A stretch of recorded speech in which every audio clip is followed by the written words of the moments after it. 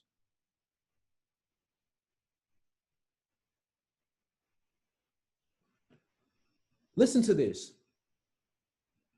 Who makes a person's mouth? Who decides whether people speak or do not speak? Hear or do not hear? See or do not see? That's why I always say, eyes that can look are common, but eyes that can see are actually rare, because it's God who determines who can see the opportunity. It's God who determines who can actually see the promise, who can see the vision. He said that. I ain't say that. Who determines that? Is it not I, the Lord? This is Exodus 4. Now go, I will be with you as you speak, and I will instruct you what to say. But listen to this. He butted again. Even after all that, he still butted. But Moses again pleaded, Lord, please send somebody else. Right? So let me fast forward again. Let me go back to where we were. And I'm about to land this plane. Because one could say that Moses struck the rock out of anger, or one could say that Moses struck the rock, number one, out of lack of faith. Yeah, see, Moses had to think that, man, I've been using this staff. My faith is in this staff. My faith isn't in God. Because why else would I? Remember I said, put yourself in the shoes of Moses. Why else would I hit it? If I've been using this staff for every single miracle, for everything that I've done, I use this staff. I've never really had to use my words. I just needed to use this staff. I just need to use this staff. But what if the reason why he chose to hit the rock was because he had more faith in the staff than his ability to believe that God would give him the words to say? Think about that. What if the person who just did everything, like part the Red Sea, did all of this stuff, but everything was with the staff? So what if God knew that Moses really didn't have his faith in him wholeheartedly? Because if he did, listen to this. I don't gotta even, this ain't me. This is what it says. Now go, I will be with you as you speak, and I will instruct you what to say. So when God finally tells him to actually speak by faith, what did he do? He decided to hit the rock. And when he hit the rock, that was an act of dishonor, because I did not honor the word that God had given me. I didn't honor him by what he's already done through my faith. I decided to take it into my own power, pride. See, pride will never inherit the promise. You know how much pride you gotta have for God to tell you to do something, to speak to the rock, and you hit the rock? That's pride. That's a lack of faith. That's proof of dishonor. So now, what do you think happened after that?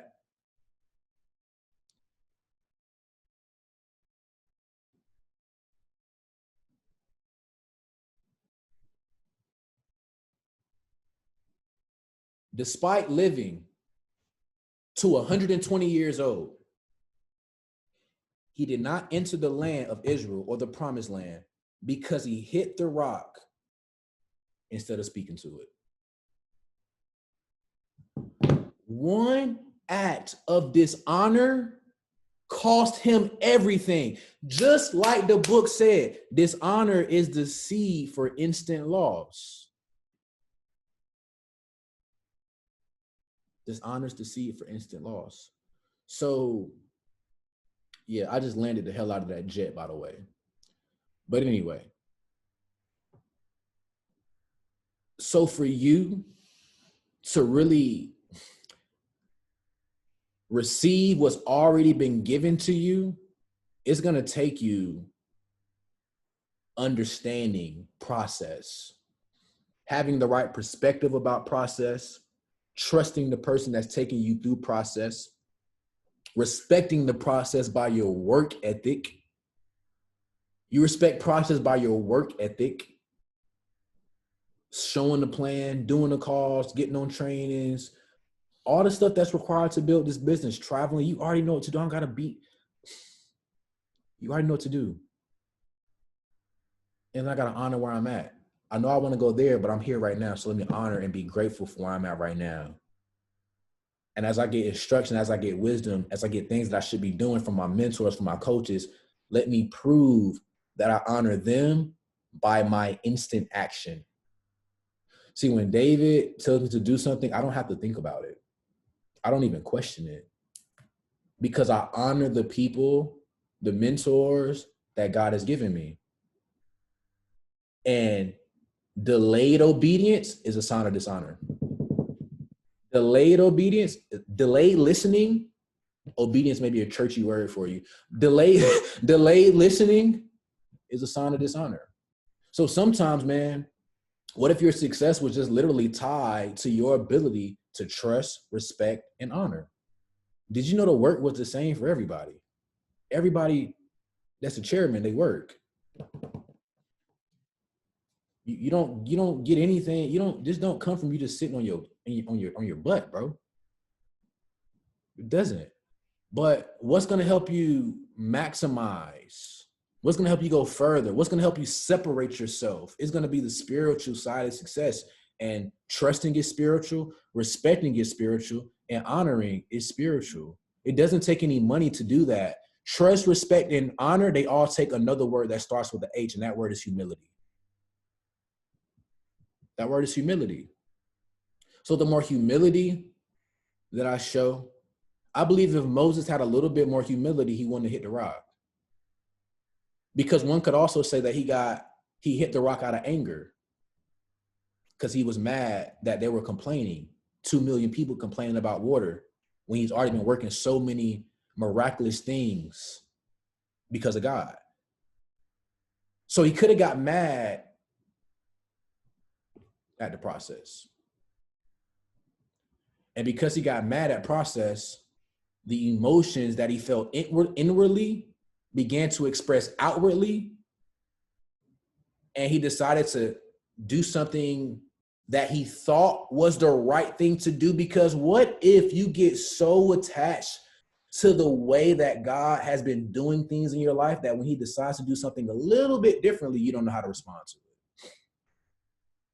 But that's a word for another day. So I thank you all so much for your time. Hope you guys got value from this mindset mastery tonight. Hope something resonated with you, even if it was just one thing, man. That's all it. You don't need a whole lot of stuff. You just need one thing. That's it. Just go to work, right? So I hope you got your one thing tonight, man. We got IM3 coming up. Get your tickets to IM3. We're going to be down in Miami. Even if the ticket's sold out, just make sure you're in Miami Memorial Day weekend. You just want to be around the experience, around the vibes, around the energy. So make sure that you're getting your tickets, you're getting your flights, you're setting yourself up to be down there in Miami, because all the money in the company is going to be in Miami. So where do you think you should be if you want to be somebody that makes the money in the company? In Miami. So thank you all for your time. I will see you at the bank. Good night. God bless. Be on the lookout for all the opportunity calls that we have coming up this week to get your guests on so that you can prove to yourself that you respect the process by your work ethic. So love you all. See you at the bank. Good night. God bless.